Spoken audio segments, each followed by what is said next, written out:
Today we're interviewing Mr. Richard Upchurch, and his birthday is November 26, 1934.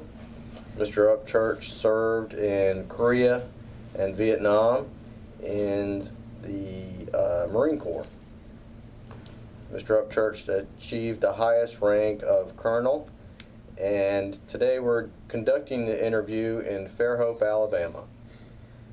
I'm the interviewer. My name is Christopher Baker, and this interview is being conducted for the Veterans History Project in the American Folk Life Center at the Library of Congress.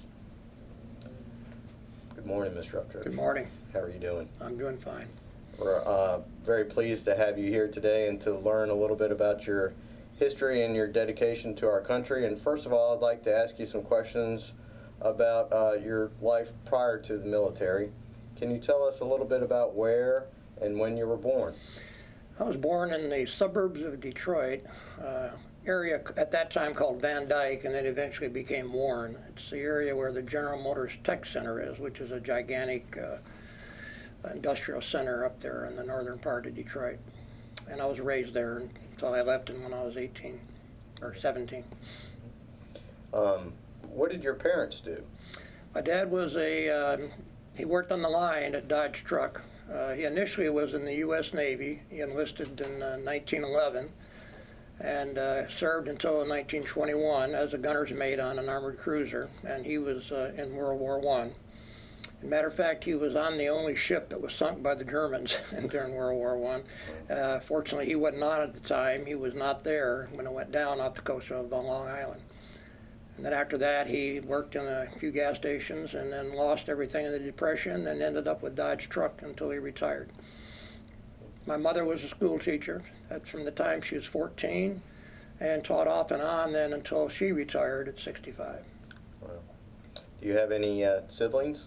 I have one brother, lives in North Carolina. He's 4 years older. He served during the Korean War. Okay, great. What were you doing before you entered the Marine Corps? I had 2 years of college. I was at Central Michigan College then, now Central Michigan University in Mount Pleasant, and I'd run out of money and was looking for something exciting to do. They had a Navy recruiter there that was looking for pilots. It was during the Korean War, and they were very short of Navy pilots and Marine pilots.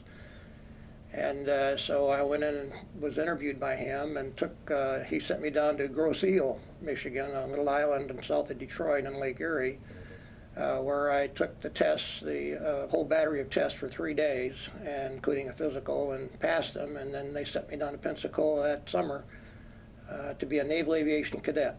I was just turned 19.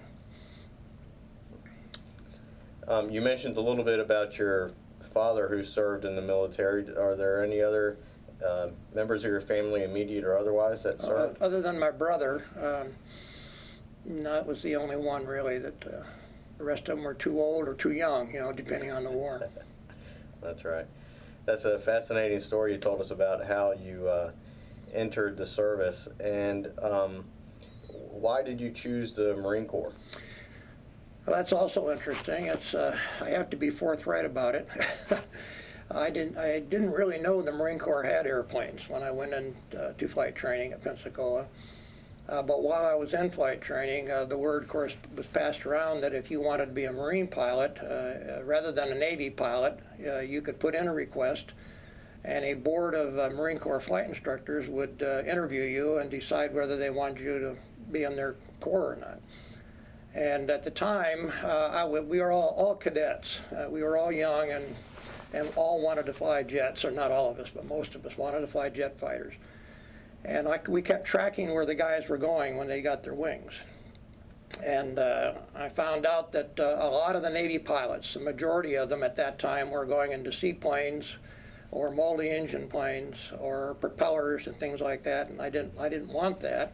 I just wanted to fly, but I did want to fly jets. So I put my letter in to go in the Marine Corps, which at that time were all going into jet fighters.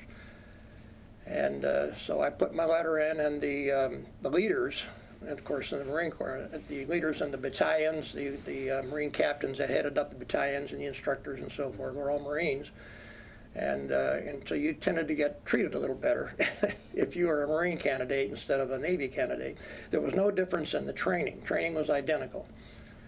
When I finally finished up in Texas, I was wearing a couple parts of the uniform. I wore a Marine Corps hat, Marine Corps belt buckle, but other than that, we were the same, and Marine Corps shoes.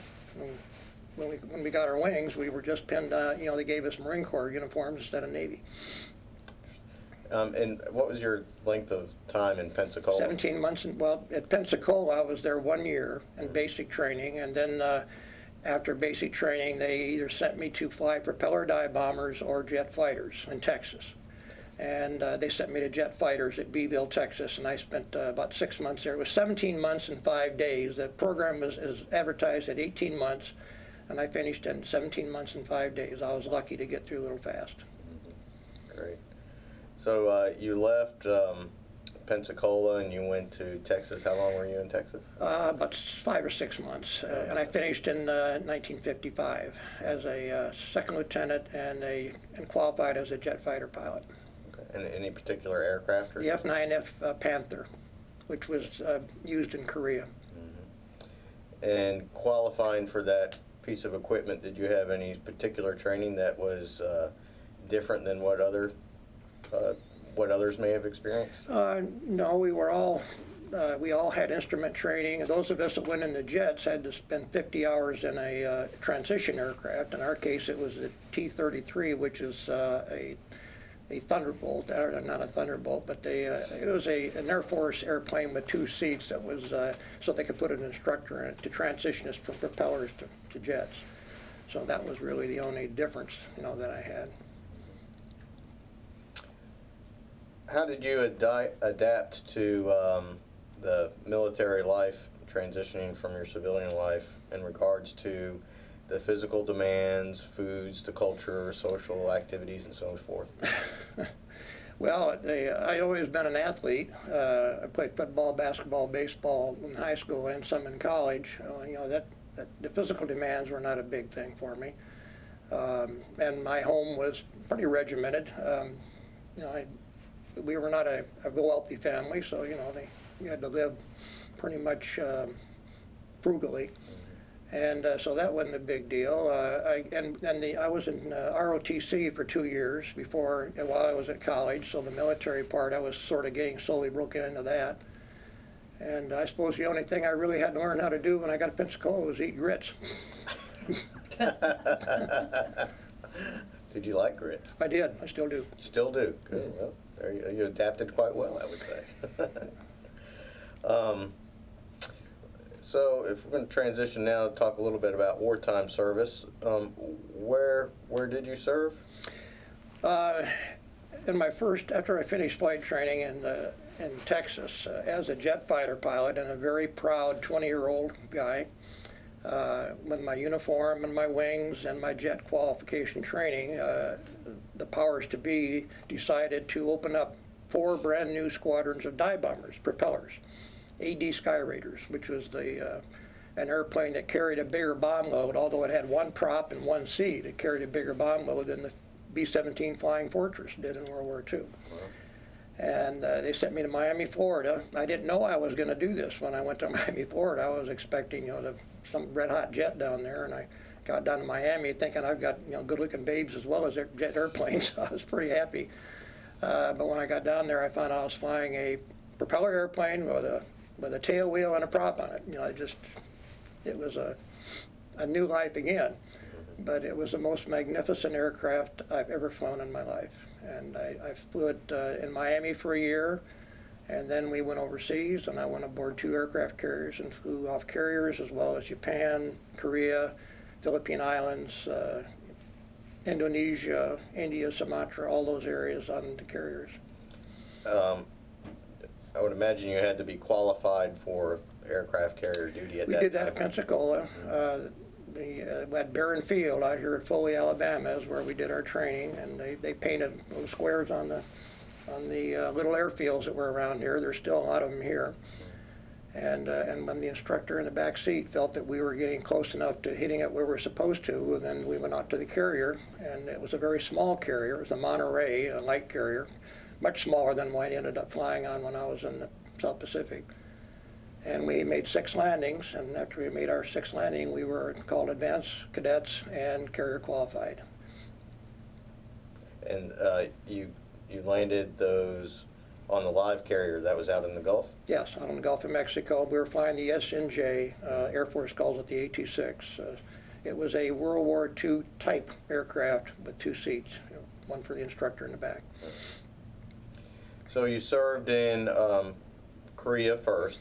I was not there during the war. Okay. I'm flying in Korea was following the war, which never ended, of course. You know, it's an armistice, not a peace treaty.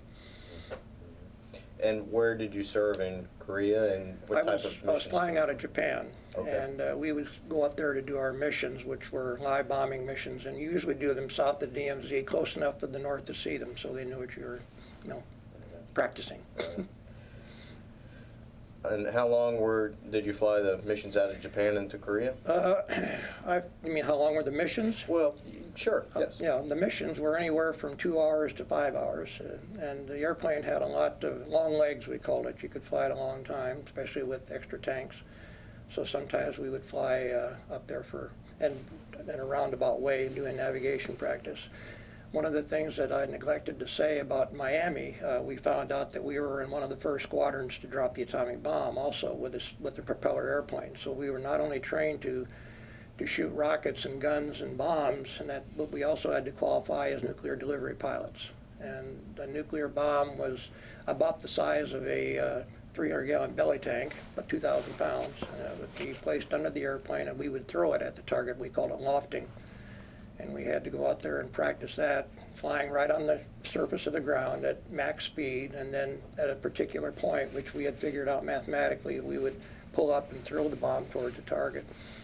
And we had to be qualified in this, all of us did, before we went overseas. So some of our practice missions over in the Far East were doing this type of thing, getting ready if the balloon went up. Right. Interesting. Wow. And so you flew from Japan into Korea. What was your time of service? 1 year? 1 year. 1 year. Yes. Okay. And then after Korea? After Korea, I came back to the United States, and I decided that I needed to get my degree, which I had never gotten. So I got out and went in the reserves, and went to school and then graduate school. And while I was in the reserves, I was an aircraft commander on the C-119 flying boxcar, which is a gigantic airplane that had, the engines were the same size engines that I used on the Skyraider that I had been flying, but of course it was a large cargo aircraft, and that's what I did until I came back in active duty during the Vietnam War. And when did you come back to active duty? 1966. 1966. And is there an event that precipitated you to want to go back to active duty, or how did that transpire? Another interesting story. I figured that we were going to be recalled anyway, and I felt kind of bad because in the reserves, I was always hearing the stories of the guys going back for a second time in Vietnam, and of course I had not done my time. And even though I was flying a lot of missions in the reserves, we were carrying a lot of medical supplies and things to the West Coast and Hawaii and so forth. But I really wanted to do something. And then the Marine Corps sent me telegrams, said that I was selected to go back in active duty for 2 years to be a flight instructor. But it wasn't mandatory. I could say no if I wanted to. And I talked to my wife about it, and we decided, yeah, I needed to do this. So we went ahead down to Pensacola, and I was a flight instructor at Pensacola for 2 years, both in propellers and jet aircraft. Okay. So can you tell me a little bit more about your service during the Vietnam War? Well, following my time as a flight instructor, the Marine Corps made me a regular officer. I was a major then. And they gave me orders to Vietnam and sent me to transition to the A-4 Skyhawk, which is a jet attack aircraft, attack fighter, and single seat, single engine. And they sent me up to Cherry Point, North Carolina, where I transitioned for a couple months, and then went directly to Chu Lai, Vietnam, which was south of Da Nang by about 45 miles. And it was an expeditionary airfield, initially Marston matting type thing, aluminum matting. And while we were there, the AmeriCal division came in and joined us, and we also had a helicopter squadron a group came in and joined us, and then a fighter group came in and joined. So it got pretty big. But that's where I was during the Vietnam War. That's where you were over the course of your deployment? Yes. Okay. And can you tell me about any type of action you witnessed or the duties away from the front line? Yes.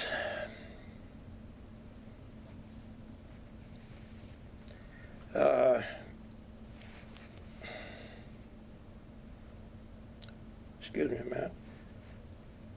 When I first got there, of course, it's always a shock when you first go into combat, because we were rocketed and mortared as soon as we arrived at Da Nang. And then I jumped on a C-130 and just got to get a ride and went down to Chulai. And it was a very rainy day. And a guy was there in a Jeep, and he picked me up and took me over to the squadron. And I got settled in, and we were rocketed often. 122 Katyusha rockets, which are, you don't want to take a hit by one of those things. They're pretty devastating. But we got that a lot. I started flying pretty quickly, about the second or third day there. And this was during January of, and it was they expected another Tet offensive in February, so we were doing a lot of activity up in the Ho Chi Minh Trail and the DMZ, and a lot of North Vietnamese were coming across and coming down the pike. So my flying was pretty much trying to take out incoming enemy that were coming down, or protecting Marines that were being overrun or being attacked. As you may or may not know, the Marine Corps is the only one that has their own air wing, their own air cover. The Navy helps, Air Force helps, and of course we help the Air Force and with the Army, but we have our own. We know a lot of the guys that are on the ground. We've worked with them before. So what we do, is important for them on the ground, and it's really tough to see them get hit. Sure. A lot of constant communication between the guys Yeah, on the we have a field. controller usually on a small airplane. It's in contact with the guy on the ground, or the guy on the ground we'll talk to. But most of it was with a controller in a small airplane that is giving us where the enemy is. Sometimes we couldn't see them until he get down, and they were extremely courageous, these guys. They'd send a rocket down and go right down to the deck to point out where the enemy was, especially when they were coming across the DMZ. Sure. Tell me a little bit, if you can, about emotions relating to combat, and the severity of the whole range of emotions, from the elation of helping your comrades on the ground to the not so pleasant feelings of combat itself. Well, that's a hard one to answer.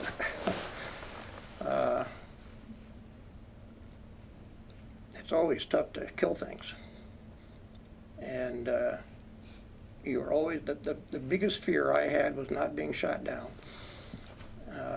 not having to eject. The biggest fear that all of us had was dropping on our own Marines, because we had to come so close.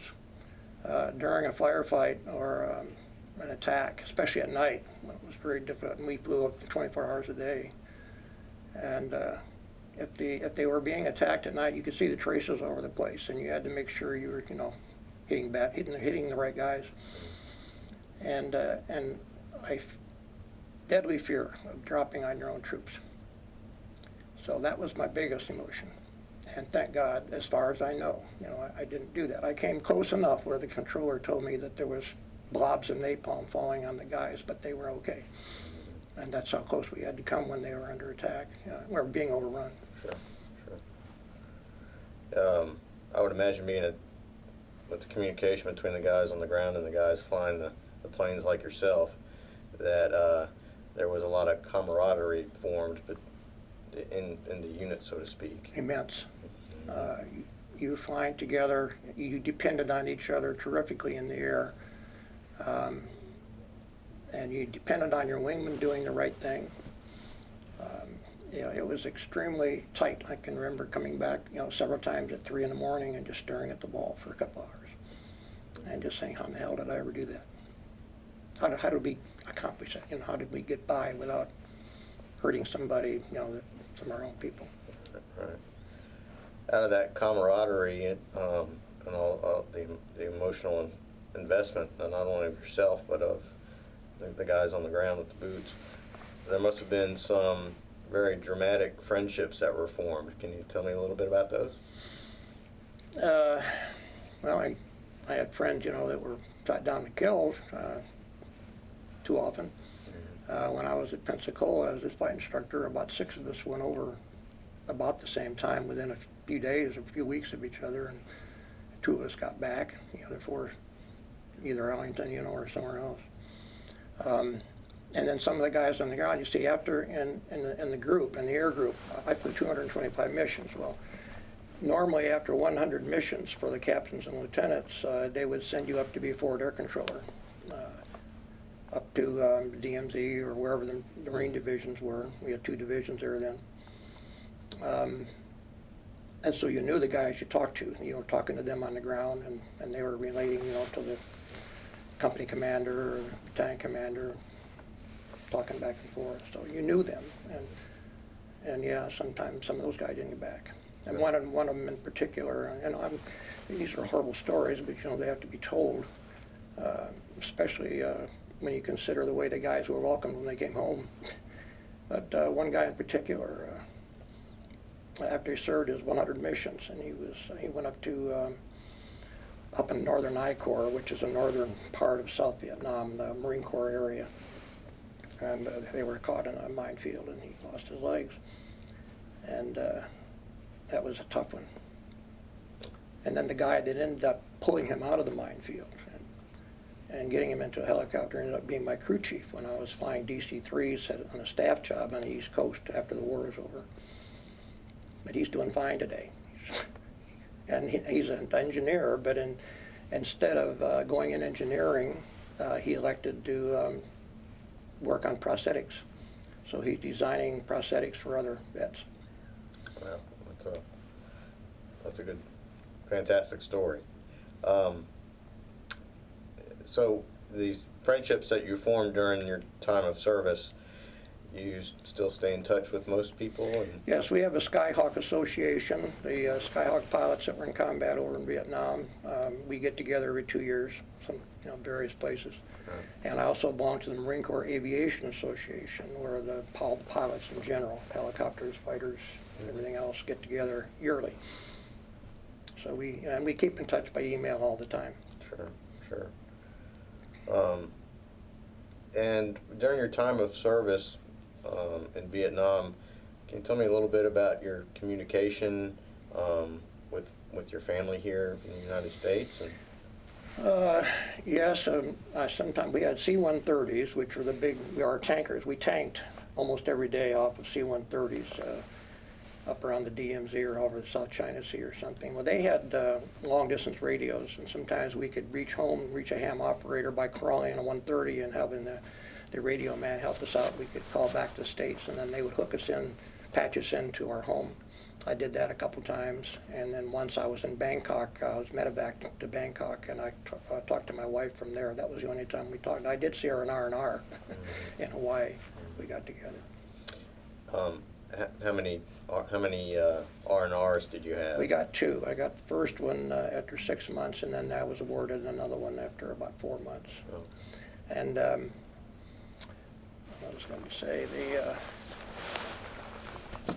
the guys mostly at that time used reel-to-reel tape recorders, and you could talk to your wife on the tape and then send her the tape, and then she would take it and send it back to you. So I could hear the kids talk, and that was really nice. Right. How old were your children when? I have a boy and a girl, and my son was about 9 and my daughter 7 at the time I left. Right. Tell me a little bit about during your downtime during your service in Vietnam. What did you enjoy doing, or what did you do to kind of get your mind off the situation? Well, we flew a lot. We flew right around the clock, and occasionally they gave you what they called an MOD, Meritorious Day, MDO, Meritorious Day off, and you'd get a day off during the week or something. But generally, you flew at least 1 mission a day. Sometimes, some days, if it was really something was really going on, I'd fly 4. The missions would last an hour, usually about an hour and a half. And so we didn't have a lot of free time, and when we did, we slept. I can remember the driver waking me up at 3 in the morning. Come on, Major, we need you. This is going on, that's going on. And we had alerts where we would we weren't scheduled to fly, but you'd go down to the ready room and stay there and wait, and if there was a firefight suddenly developed, then your plane was already loaded, you had pre-flighted it. It was sitting there with the crew chief out there just waiting for you, and if you had to go, you could be airborne in about 5 or 10 minutes and get up to where they were. So we did that. We had a chapel, spent some time there, of course. And we had an officers club that they had occasional USO shows, and you can go for a drink, or it was right next to the mess hall, so it was. And then I wrote letters. I mean, I was also, after I finished my 100 missions, I flew another 125 after that one. But then they sent me to the group staff, and I became the civic action officer, where I went out out in the jungle and worked with some of the South Vietnamese, and we raised we got $25 from each pilot and each trooper, and we built a school for them, which the VC blew up after we built it. So, but we built another one. And that's the kind of things we did. I mean, we didn't have a lot of free time. Right, right. That's certainly quite admirable to not only pitch in money, but time and help the educational opportunities. It was duty, just duty. Had a lot of interaction with children if you're building the school, obviously. Yeah. Fantastic. Fantastic. So after your 225 missions, is that correct? 225 missions. What happened then? Were you sent back to the United States? I flew the last day I was there, Okay. and when you're getting close to the end, well, then you start saying, be careful where you send me, if you don't want to get dinged on your last mission or something. And I can remember went up to Da Nang when I got my orders to come home. And I just, there was an airplane there that I hitched a ride on up to Okinawa. And I got to Okinawa and I walked into we had a little BOQ there, a bachelor officer's quarters, where they would put you before you went home. And I just took off my uniform, which was as grungy as you can believe. I mean, it was my utilities. And I just left them there with my boots and everything. And then I wondered later, why didn't I bring them home? I could have used them, but I just dropped them in a pile. And I'd had some uniforms made when I was up there on what we called a par flight. A par flight is when you lost airplanes and you have to replace them. Precision air rework is what that means. And we would hitch a ride up to Tokyo from Chulai on various planes, and then pick up an airplane that had been reworked and then fly it back to Chulai. One day we lost about 18 airplanes in a rocket attack. It was a very bad day. And a bunch of us went up there. And while I was there, coming back through Okinawa, I stopped and ordered some uniforms made. I just got my material and gave them to a tailor. And I may be back here, at such a time. Well, I picked up those, so I had a uniform to wear home. Sure, absolutely. And how did you return home? I got a ride on a chartered, I don't remember what airline it was, I think Continental maybe, I don't recall. And we were coming into El Toro is where we were supposed to land, the Marine Corps Air Station in California, and then the weather was bad, so we had to go into San Francisco, and that was a bad experience, coming home. You've left from where in Vietnam to come home? I went to Chulai, hitched a ride to Da Nang, hitched a ride up to Okinawa, and then I got a jet from Okinawa home. Right. It went through, I think it went through Hawaii, I can't remember. You mentioned a second ago that your experience coming home was obviously not a very pleasant one. No. Would you care to elaborate on that a little bit? Okay. Assuming your family was ecstatic and your children were ecstatic to see you? I had to fly from San Francisco down to Los Angeles, and then it was fogged in there too eventually, so I called home, and my wife wasn't there to tell her I thought I was going to be home earlier, but I was going to have to stay an extra day, and I called her to tell her I was going to be home later. But she wasn't there, my son was, and my son had been told, don't take any collect calls, and I didn't have any money. So at first he didn't want to take the call, and I finally said, it's your dad. And he said, oh, Dad, where are you? I said, Dad, get your mom. So. That's a good story. You still hold that over his head today? We talk about it every once in a while. That's good. That's good. And so your wife and your children were living in Pensacola. In Pensacola, okay. and so you came back to Pensacola, and how was your reception in the Pensacola community? Very nice. Except my driver's license had expired, and I had to get that renewed. Right, right. I'm sorry. I told them I'm sorry I was over there and didn't get a chance to get it done while I was over there.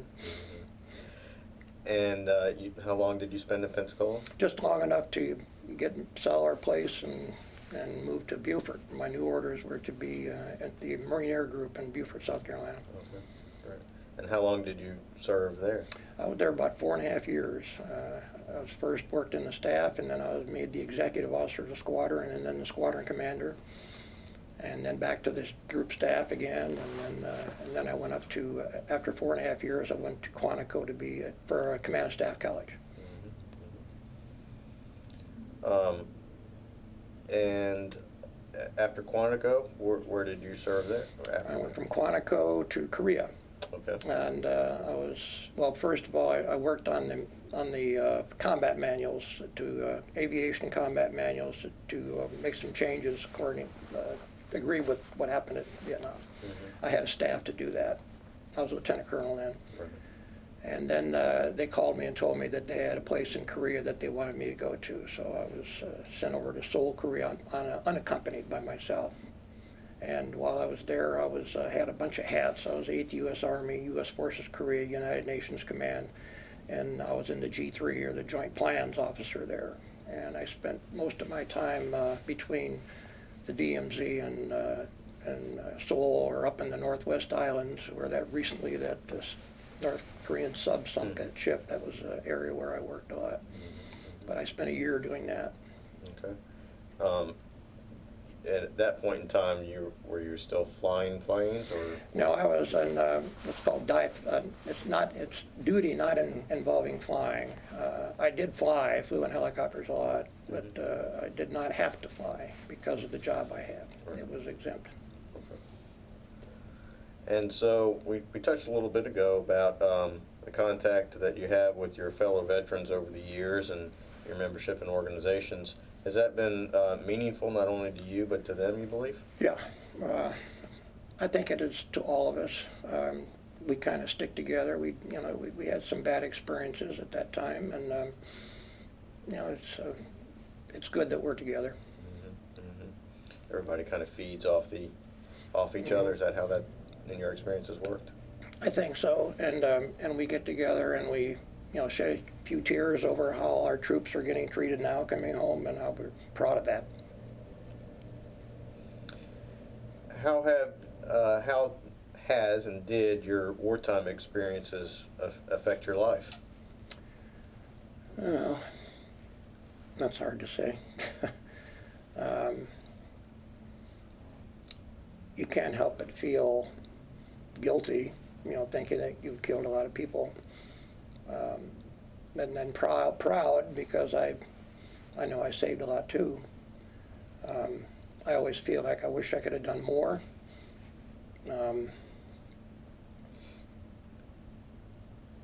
It made me quite humble and religious.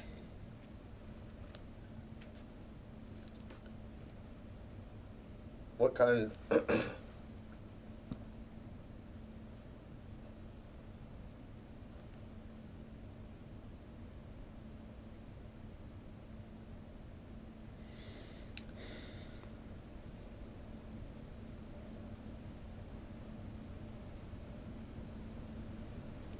Tell me a little bit about the life lessons that you learned as a result of your service.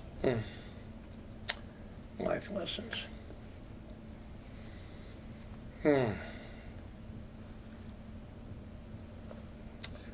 I just wish we wouldn't have to go to war. I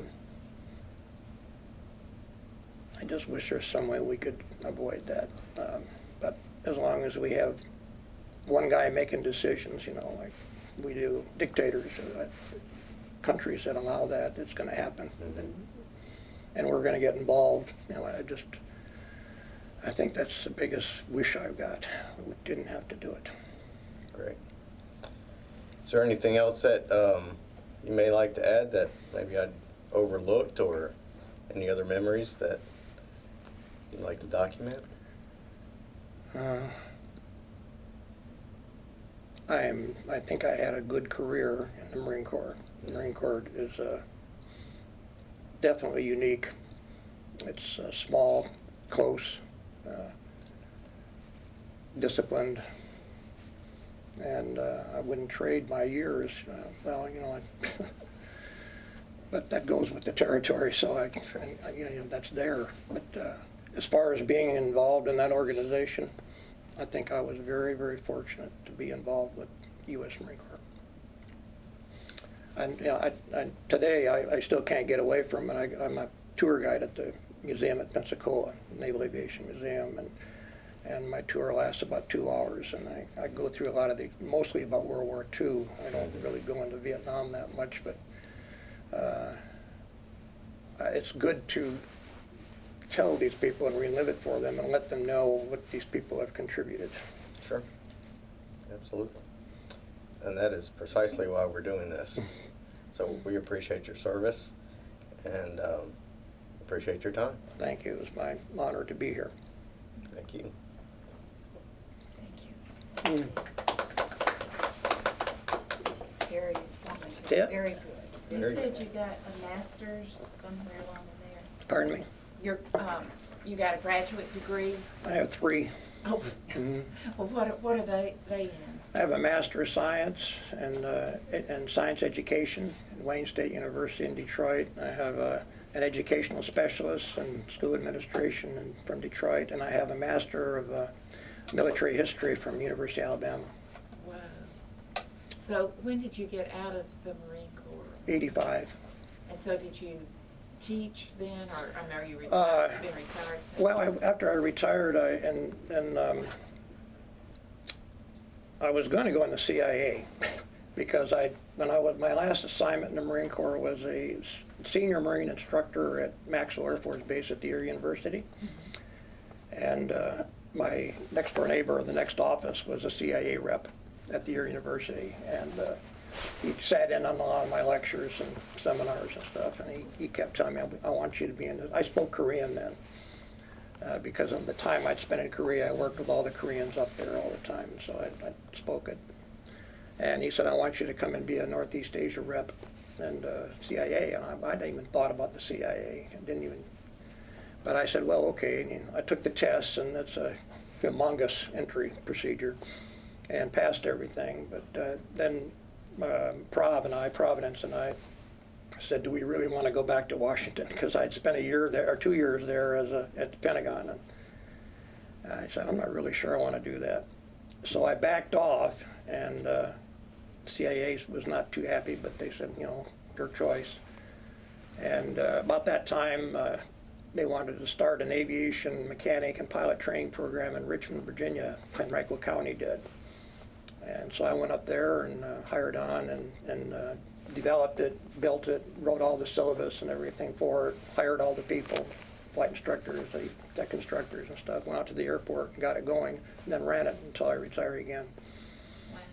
So I decided I didn't want to get into industry, I just wanted to do something, you know, teach or work with kids or, yeah. So when did you come to Fairhope? We built our house in '94 and moved in '95. Oh, wow. That was at Battles Wharf. That's where we started. I mean, we lived in 5 places since. We now live in Point Clear Stables on Lakewood Golf Course. Nice. That's great. What an awesome career you've had. Thank you. Tremendous. Well, thank you for your asking me. Oh yeah, well thanks for your time.